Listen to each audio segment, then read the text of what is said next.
Got a little heartburn over something. And we started running the numbers, and I wanted to wait till the accountability bill has passed and come into play. To give you the current numbers of what the Accountability Act has done, it has clearly failed. It's time to hold the Republican supermajority accountable on the Accountability Act.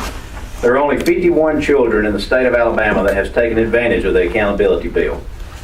They have actually spent $769,000 per child to spend on the accountability bill, and instead there are over 745,000 kids in the state of Alabama, and if we divided the amount of money that they allotted for the accountability bill, which was $40 million, we could spend $53.69 per child and make sure every child in the state of Alabama was participating in the AMSTI program. The AMSTI program is called the Alabama Science and Technology Initiative. Ladies and gentlemen, this program has been proven that it works. If we could take the $40 million that was budgeted towards the Alabama Accountability Act and move it towards the AMSTI program, every classroom in the state of Alabama and every child would have access to the AMSTI program. There are only half of the schools in the state of Alabama that are allowed to participate in this program as we know it today. I'm calling on the Republican supermajority for them to quit saying that the Democrats continue to block legislation and that we do not come up with any plans. And we have a plan today. Take the $40 million. We know the true intent of now what they had for the Accountability Act. It was nothing more to send certain children to private schools. Over 2/3, only 15% of the private schools in Alabama are accepting the students transferring from these failing schools. This doesn't show the true intent of what the bill is all about, and nothing will. The Accountability Act isn't giving kids any options they didn't already have. In fact, they now have fewer options. If you didn't know, and this is something we're trying to educate the public on, kids could already transfer from failing schools to other schools under the No Child Left Behind Act. We had over 1,500 children transfer the year before this bill was passed.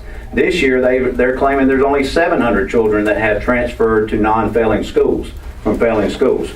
Only 52, I'm sorry I said 51 earlier, but it's 52 children have participated in going to private schools. Now you tell me, out of 745,000 children, only 52 children have transferred into a private school, and we allotted $40 million in the budget for this expense, and it comes to a tune of $769,000 per child. I want to tell you, AMSTI is a proven program that is working. There are studies that we've handed out to you in the press packets that will show you the statistics, and it's been proven by Republicans and Democrats, and Republicans and Democrats both support this program. Why would we not want to take this $40 million and move it into a program that already works? If you're sincere about education, repeal the Accountability Act, and let's take education as our first priority. Let's stop trying to reinvent the wheel.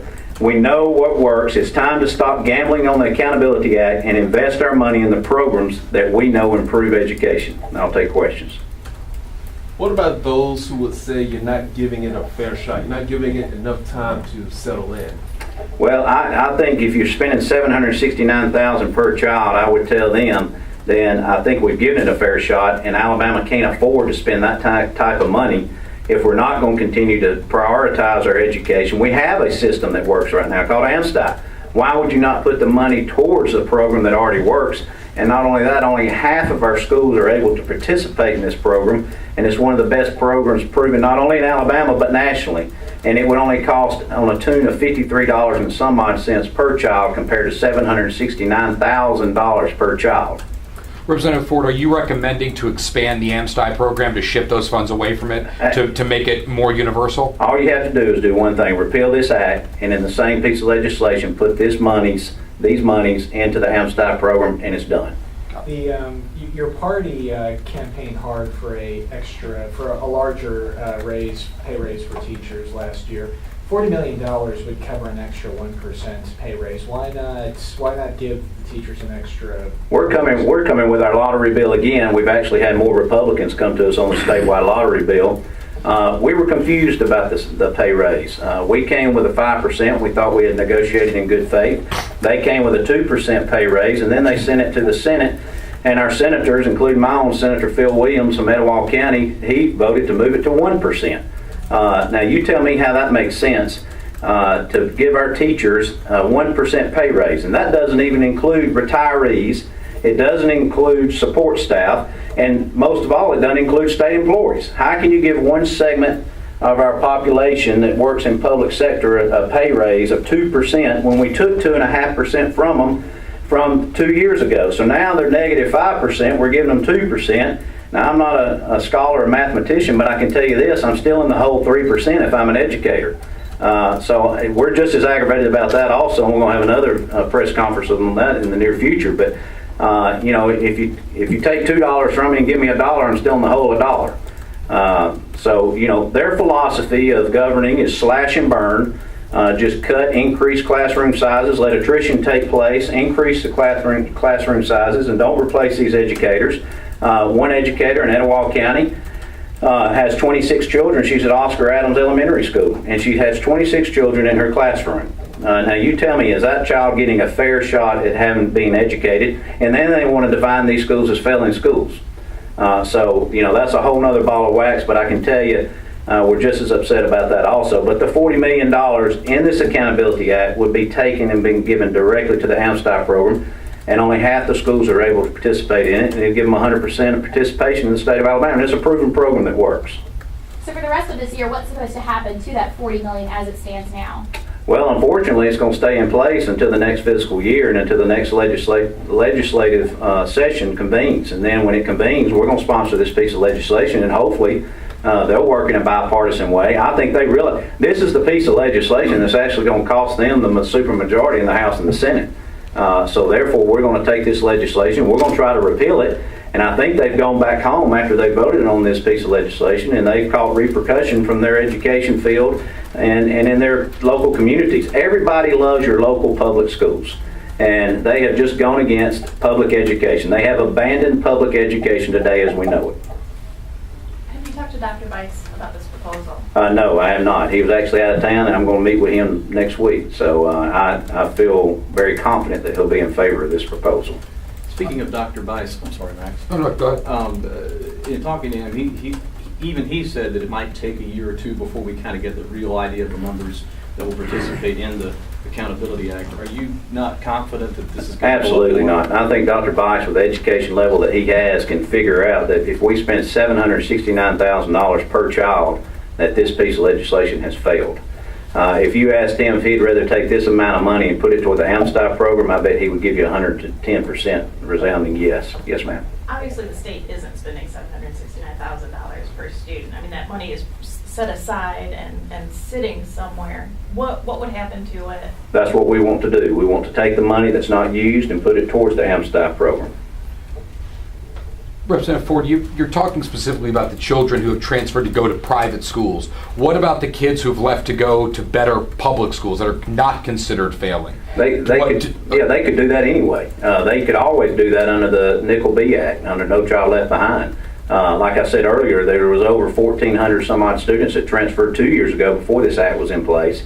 Since this act has been implemented, only 700 children, 700 some odd children have transferred. I give you an exact number. Over nearly 1,800 students transferred, and now 719 students have transferred. Actually, this piece of legislation makes it harder for them to transfer.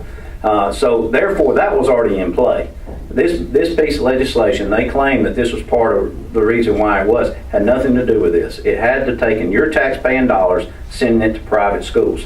And even though you may not be taking a child at Mountain Brook High School, it still affects their bottom line of their budget. They're still losing money out of their local school system. So it hurts all of education, no matter what area of the state you reside in. The whole education field in Alabama is taking a hit on their education dollars that come from Montgomery. It's their tax-paying dollars that we're sending to private schools.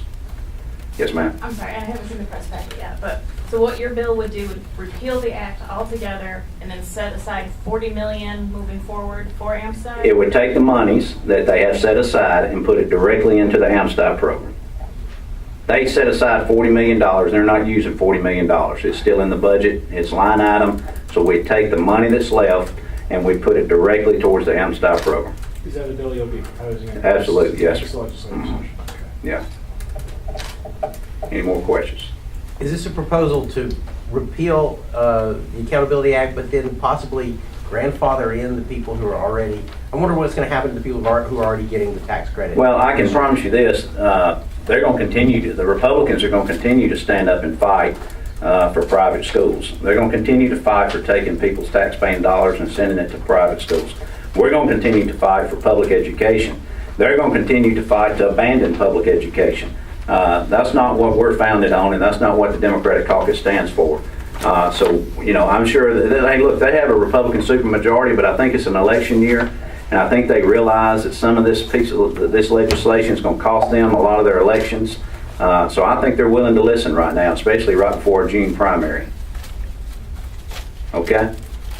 Yes, sir. If AMSTI is so important, why was it left out in the first place? When we were in control in the legislature, it wasn't left out, and that's a good question. Now, since they've taken over and they have a supermajority in the House and Senate, it wasn't left out. It just wasn't fully funded. So it's in the budget now, but we want to make it where all schools can participate in the AMSTI program, and this amount of money right here would make that possible. AMSTI is not a special interest program. It's not a Republican or a Democratic program. It's a program that's proven, and you'll see that in your press packet where the studies have been conducted, and it's a nonpartisan program that will help the students in Alabama with math and science and technology. Okay? How long would it take schools to get this program in place? Well, if we could pass a piece of legislation, usually we can pass it immediate upon governor's approval and put the money in the budget. It wouldn't happen until the next school year, but we can make it happen that soon. That's how soon it could happen. Okay, thank y'all. Thank you. Yes, sir. Before you leave, Mike, I want to change gears if you don't mind, sir. Yeah. Representative Demetrius Newton passed away. Yes, sir. Can I get some reaction from you? Absolutely. Let me tell you, I got elected in the year 2000, and Demetrius is he is one of the most outstanding legislators I've ever met and ever been around. He was the wisest individual I ever met on constitutional law. He was a gentleman, and he was a scholar. But those words don't define him as the way they should be.